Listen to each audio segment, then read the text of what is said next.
है मानव, उसको छोड़ दे, उसको तोड़ दे, उस गांठ को तोड़ दे। अगर ऐसा करता है तो फिर भगवान से मिलने में ज्यादा देरी नहीं है। माता पार्वती किस तरह भोले बाबा की तपस्या करती हैं, अपना राजमहल छोड़कर त्याग करके भूखे प्यासे सूखे पत्तों को खाकर, कहीं वायु को पीकर, कभी कुछ निराहार रह करके भगवान भोलेनाथ की आराधना की, जिसके फलस्वरूप उन्होंने भगवान शिव को पति के रूप में पाया भी।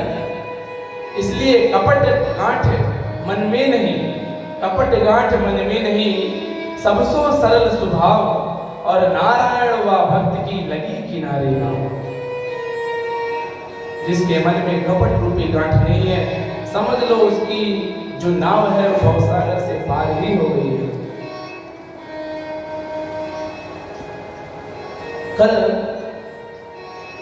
बड़ा ही सुंदर हम लोगों ने विवाह उत्सव मनाया। हम लोग अपने दैनिक दिनचर्या में हम वास्तविकता पे बात करते रहते हैं एक दूसरे से कि सुख और आनंद, हमको सुख, हम सुखी हैं, हम आनंद है, हमको आनंद आ गया। लेकिन क्या वास्तविकता में सुख और आनंद में कुछ अंतर है? क्या आप समझते हैं कि सुख और आनंद कोई अलग अलग चीज है? बोले हाँ। सुख जो है वो कुछ क्षणों के लिए मिलता है, और जो आनंद होता है अगर वो मिल जाए तो फिर कहना ही क्या।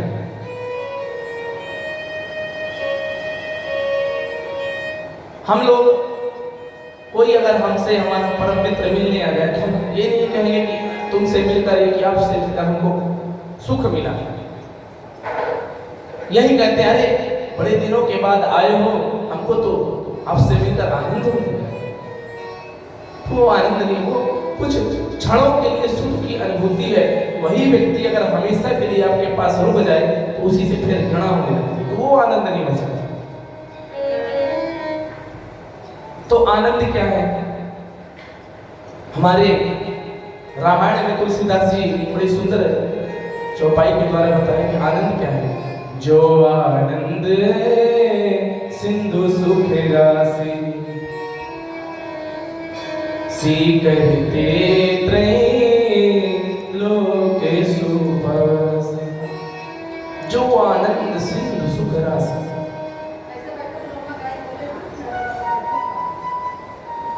जो परमात्मा स्वयं आनंद का सागर है, वो परमात्मा उस अपने आनंद रूपी समुद्र से सुख राशि, थोड़ी सी सुख प्राप्त करने के लिए थोड़ा सा एक बूंद छलका देते हैं, मानो उसी में इतना प्रसन्न हो जाता है कि वाह हम कितने सुखी हैं।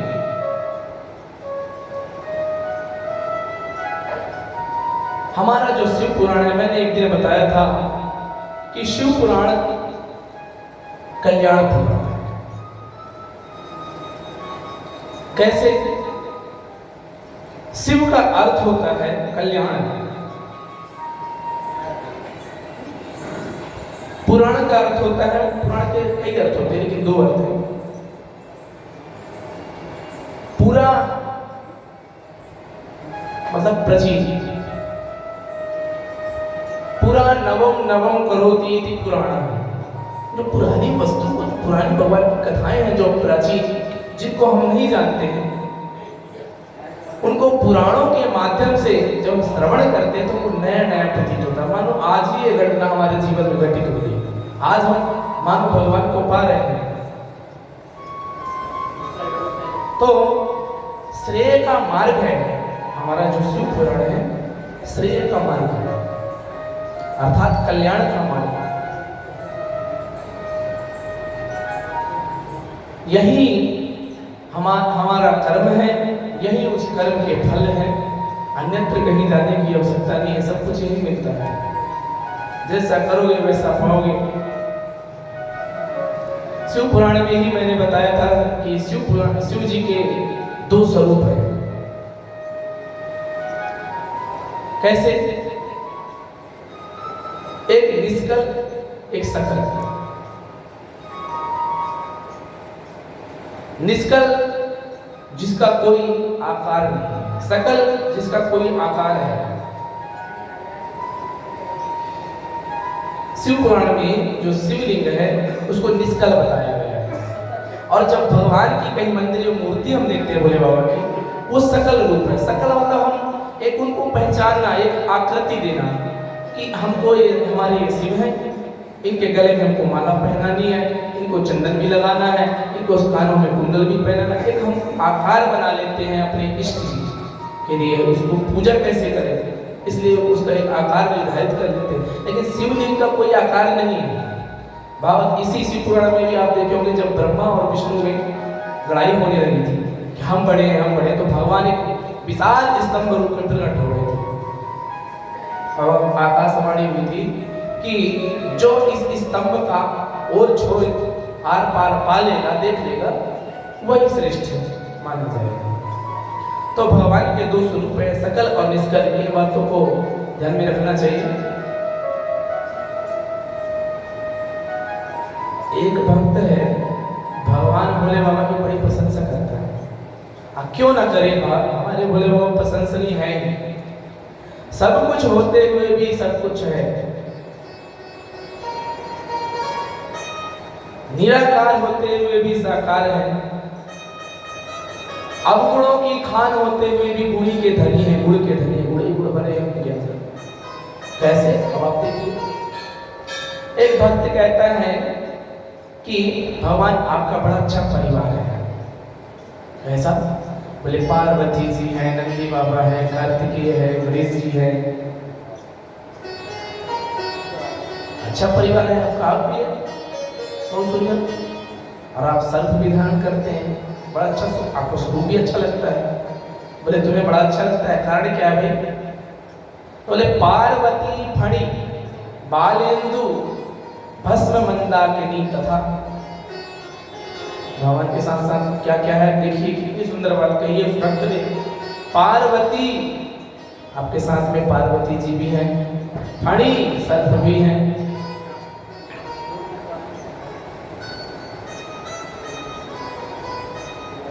बालेंदु मस्तक पर चंद्रमा विराजमान है भाई, भस्म आप भस्म भी धारण करते हैं। देखिए हम लोग पाउडर लगाते हैं, लेकिन भगवान भोले बाबा का स्पेशल पाउडर है भस्म, बड़ा सुंदर लेपन करके फिर जब देखो तांडव नृत्य करते हैं।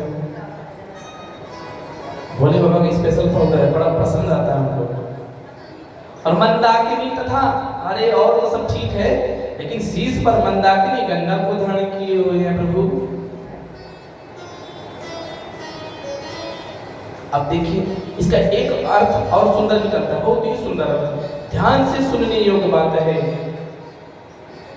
अब हम ये देखेंगे कि पार्वती फड़ी बालेंदु भस्म मंदाकिनी, हमारे 4 शब्द 5 शब्द। पार्वती फड़ी बालेंदु भस्म मंदाकिनी, ये पवर्ग हो गया। अगर हमारे कुछ विद्वान ब्राह्मण भी हैं, बिल्कुल एकदम समझ जाएंगे, ये पवर्ग है। जो 5 लोग हैं भगवान भोले बाबा के, जो चीजों को एकदम निकट रखते हैं, पार्वती फणी सर्प बालेंदु चंद्रमा भस्म धारण करते हैं, और मंदाकिनी गंगा जी को। तो तीनों का पहला 5 का पहला अक्षर हम ले लेते हैं। पा फणी से, पा पवर्ग का फा है, तो पा फा क्रम से पूरे अक्षर, पा फा बालेंदु बा भस्म बहा और मंदाकिनी माँ, ये क्या है? पवर्ग। पवर्ग क्या है? आप लोग कहें महाराज क्या बता रहे हैं पवर्ग, हम नहीं जानते हैं। तो हिंदी तो आप लोगों ने पढ़ा होगा, संस्कृत भी थोड़े बहुत जानते ही होंगे। संस्कृत में एक वर्ग बनाया है, स्वर जो व्यंजन वर्ण है, भोले बाबा के ही इस डमरू से स्वर निकले हैं।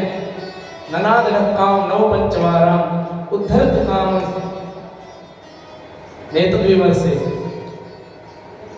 भोले बाबा 9 बार और 5 बार जब डमरू बजाए 9 और 5 बार तो 14 सूत्र निकले। आई उड़ रिल रिग ए ओग आई औ, ये 14 सूत्र है पूरे व्याकरण शास्त्र में। यहीं से व्याकरण स्टार्ट होती है, प्रारंभ होती है। तो उसके बाद अक्षरों का विभाजन भी किया गया है। कवर्ग, चवर्ग, टवर्ग, तवर्ग और पवर्ग, 5 विभाग किए हैं। सभी विभागों में, सभी वर्गों में एक वर्ग में 5 अक्षर है। आप गिनेंगे कवर्ग में का खा गा घा अंगा, का खा गा घा अंगा 5 हुए। फिर उसके बाद चवर्ग आ गया, चा छा जा झा इया। अब टवर्ग ये व्याकरण है, ये उच्चारण स्थान है। अगो विसर्जनीय नाम कंठा, विचुसा नाम तालु, रिटुसा नाम मुर्दा, तुलसा नाम दंता, उपपद्मनिरा नाम ओष्ठो। ये सब व्याकरण के सूत्र हैं कि किन वर्णों को कहां से उच्चारण करना है।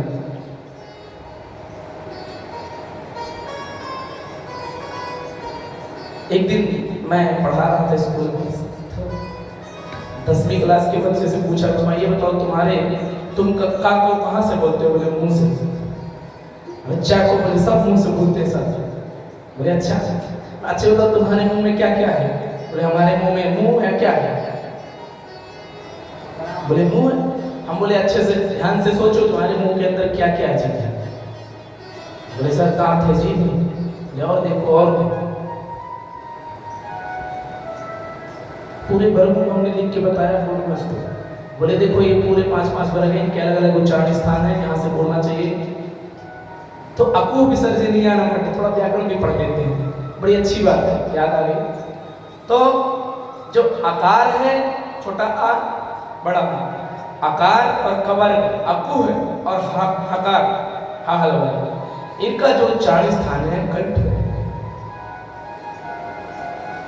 आप बोलेंगे आ तो ना तो आपकी जीभ हिलेगी, ना आपके होंठ हिलेंगे, ना आपकी कोई दांत हिलेंगे, दंत लगेंगे, हवा केवल अंदर से आवाज आएगी आ का खा। तो इसका उच्चारण स्थान क्या होगा? कंठ। फिर इचू ऐसा नाम तालु, तालु मतलब जीभ। तो इकार और चवर्ग चा छा जा झा इया सभी अक्षर जीभ से लगेंगे, जीभ का इस्तेमाल होगा। स्वर एक तो स्वर आएगा। अब आगे चलते हम लोग इसमें। तो जो पवर्ग है पा फा बा भा मा, इसका उच्चारण स्थान ओठ है। सभी अक्षर बोलेंगे ओठ में, ओठ दोनों को टच करेंगे। तो पवर्ग मतलब एक अर्थ और कर दिया बड़ा सुंदर। बोले पवर्ग रचिता मूर्ति अपवर्ग फलप्रदा। भक्त कहता है बोले बाबा आपकी जो ये पंचमूर्ति है, पार्वती, फड़ी, चंद्रमा, मालेंदु, भस्म और ये मंदाकिनी गंगा, ये पवर्ग है।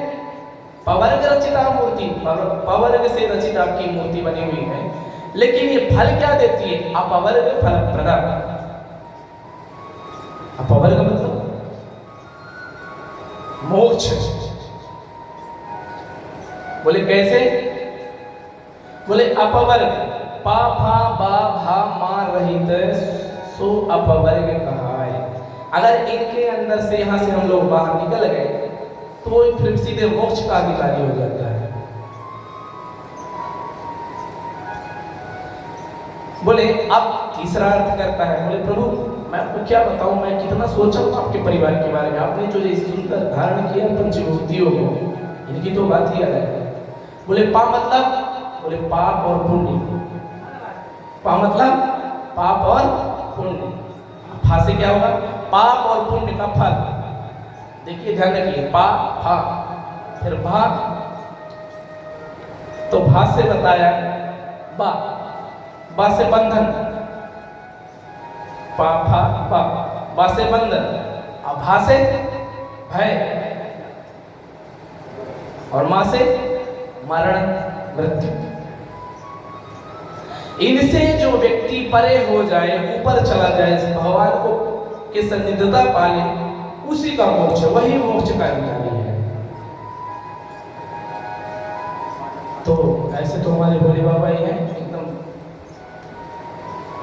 त्रिकालज्ञ हैं भगवान। 3 स्वरूप है भगवान का, सत्यम शिवम सुंदरम। गाना ना, सत्यम शिवम सुंदरम